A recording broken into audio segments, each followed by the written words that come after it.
Привit! So in today's video I'm going to look at who are the most likely candidates for having leaked to Bloomberg the conversations between Steve Witcoff, and who is Donald Trump's special envoy to resolving the Russo-Ukrainian war, and Kirill Dmitriev, who's the head of Russian Sovereign Wealth Fund.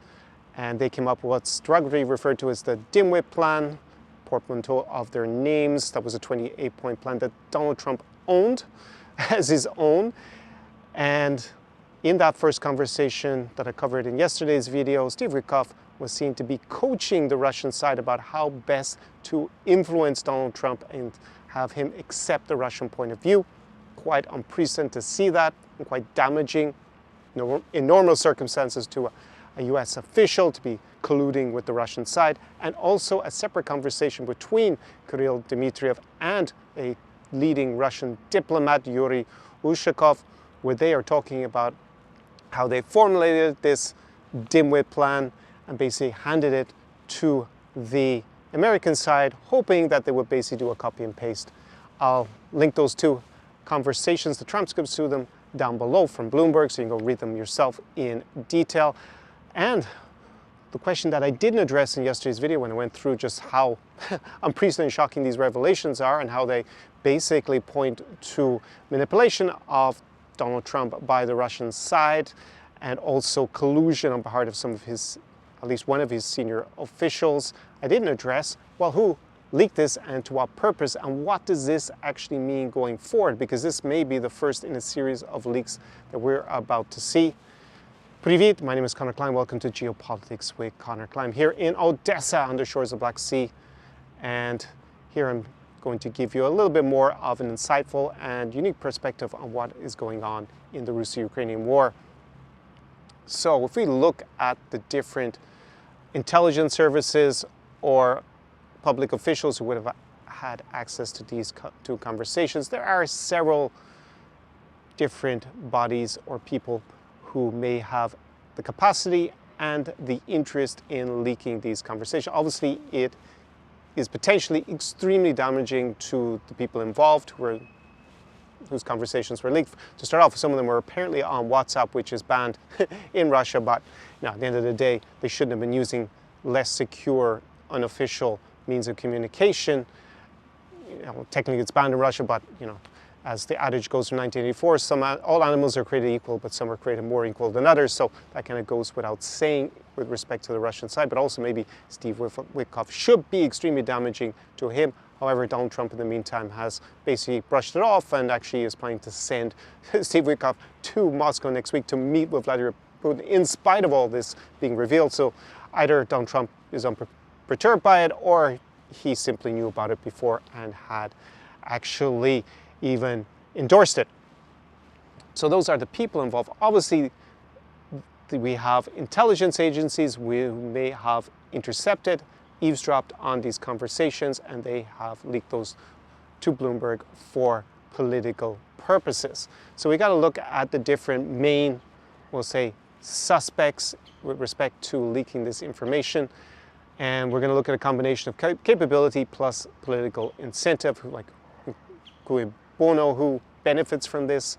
And let's start with the Russian side first, since there were conversations between either Russian officials in the latter one, and in the former one, it was between American official Steve Witkoff and Kirill Dmitriev. So quite clearly the Russians could have just recorded these conversations themselves, and then we look at whether they're going to leak them. Definitely the Russian government, I see absolutely no incentive to leak this and basically undermine Steve Witkoff, who previously most people just thought he was a useful idiot for Russia, but now it looks like he's even actively colluding and trying to assist Russia. So very unlikely that the Russian government would have leaked these, even though they obviously have the capability to do that. Are there rogue elements within the Russian government who would seek to benefit from doing this? I think that's very unlikely. Doesn't look like really even within Russia itself that there would be people who would really benefit from this, that would be obvious and have access to it and be willing to take the risk of leaking this if it wasn't officially endorsed. So I would say that, yeah, Russia and the Russian side has the capability clearly but very little incentive, so extremely unlikely that it was leaked by the Russian side. Of course, you can't say it's 0%, but very unlikely. Then we look at the US side, since involved the first conversation, a US official, Steve Witkoff, and they would potentially have the capability, I guess high capability, to do that. Then we look at the US government. Would they want to leak that Steve Witkoff, their official, colluding with the Russian government, and also that they were handed a plan by the Russians and basically they copied and pasted, machine translated possibly from Russian, changed a few minor points and then presented it to the Ukrainians with as a fait accompli to sign by Thanksgiving. It's actually Thanksgiving today, so enjoy Thanksgiving if you're celebrating it in the US. But obviously that deadline, that fait accompli, appears not to be a fait accompli in the sense that Donald Trump has now said that, yeah, it's just basically a map, like a pathway to arriving at a deal. So again, he has he's taken back his initial threat to cut off intel and arms supplies to Ukraine if they didn't sign by today. Would the Trump administration have an incentive to leak this? I would say extremely low, because it makes them look very bad, incompetent, possibly even colluding with Russia. It's even caused some rips within the Republican Party, never mind their political opponents, the Democrats, and Ukraine amongst the public supporting Ukraine even has a majority support amongst Republicans nowadays, never mind the entire country, whether Democrat or Republican. So that would seem extremely unlikely. Are there rogue elements within the US government that would want to leak this? Very possibly there are some political opponents, either within the Republican Party, who want to undermine Steve Witkoff, possibly J.D. Vance, possibly Donald Trump himself, and they would have an incentive, maybe Marco Rubio, for example, who is seen as being opposed, not in public, but at least in private, to a lot of the maneuvers by the Trump administration with respect to, in effect, favoring Russia over Ukraine in the Russo-Ukrainian war. So there would be some incentive, or for US bureaucrats to do so. However, that is going to be very high risk that they were leaking to journalists, something that apparently would undermine the US president. So I will put that as quite unlikely, not as unlikely as the Russians leaking it, but still very unlikely that the US side has leaked this, but we can't discount it 100% again. So that's where I'm putting that. Now we look at the Ukrainians. They definitely have a huge incentive to leak this information, considering that Steve Witkoff, when we look at the transcript, is directly trying to assist Russia against Ukraine. So clearly that is a huge incentive for them to leak it. Also, second conversation, which makes the Trump administration look like they're basically taking documents from Russia, which is basically a capitulation deal, and then passing it off as their own peace plan. So that would definitely be in Ukraine's interest to leak. Are they able to, in terms of capability, eavesdrop not just on Russian officials who in Russia, maybe they have that capability. I would be quite impressed if they're able to eavesdrop that successfully on Russian officials, but also with US officials, with their communication with the Russians, possibly, but it would seem pretty unlikely that they have that capability, but we can't dismiss it. Also, then they would be leaking something that would directly damage, potentially, or should damage Donald Trump. So then again, that would risk escalating the problematic relations that the Zelensky government has with the Trump administration at the moment. So I would say that that is, in terms of incentive, reasonably high. Of course, they would have the political downside to deal with if they were caught leaking that information. And questionable whether they really have the capability. Could have been passed to them, I guess, by another source, maybe in the US government, maybe could have been a European ally. But I would say that that is more likely than the Russians or the US leaking it, but not extremely high if we look at the combination of capability with incentive. Even though the incentive to undermine Witkoff is quite high, they would have some political fallout if it transpired that they were the ones leaking it. So then we move on to the final option that I'm going to deal with in this video, and that is that a European ally, well, I guess an ally in general, but most likely a European ally, has leaked this to the press. So we look at capability, could be, obviously we've got allies that are part of the Five Eyes, that is the intelligence sharing between the US, UK, I think it also has Australia, Canada, and New Zealand. I think they're the Five Eyes together. So English-speaking countries that have long-standing ties. The UK would have definitely the capability, more capability, to get their hands on those conversations. Would they have then a political incentive to leak this to the press? Definitely, because the UK is concerned about European security.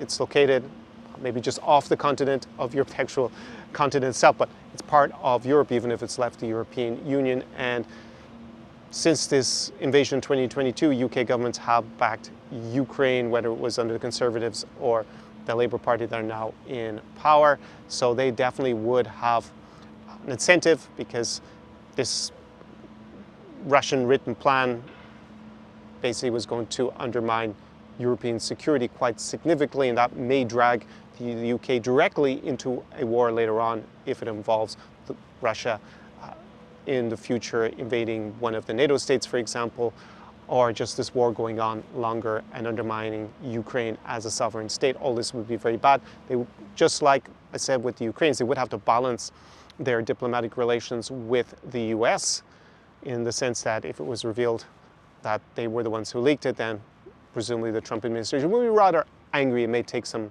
sort of retaliatory measure against such an ally.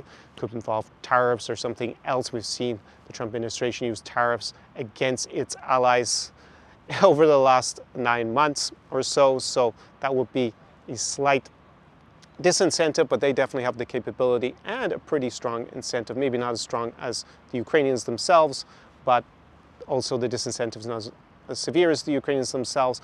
Could more likely be another ally of Ukraine within Europe that has an even bigger stake in seeing this plan undermined. Those are going to be Poland and the 3 Baltic states, Finland, and some other countries. Maybe you could throw in Romania, potentially, that would maybe have access to this information in terms of their own intelligence service. Maybe it was passed on to them at some point by another government, maybe could be even the UK government or someone else who would have supplied it to them, and then they would have a really big incentive, especially for Poland or Lithuania, Latvia, or Estonia, because if this war were to end, or this phase of the fighting rather, because this was an armistice plan, it was not a final peace plan, plus, as I said in the last videos about it, that probably Russia will reject the terms anyways at the moment, presumably to come back and ask for even more in the future.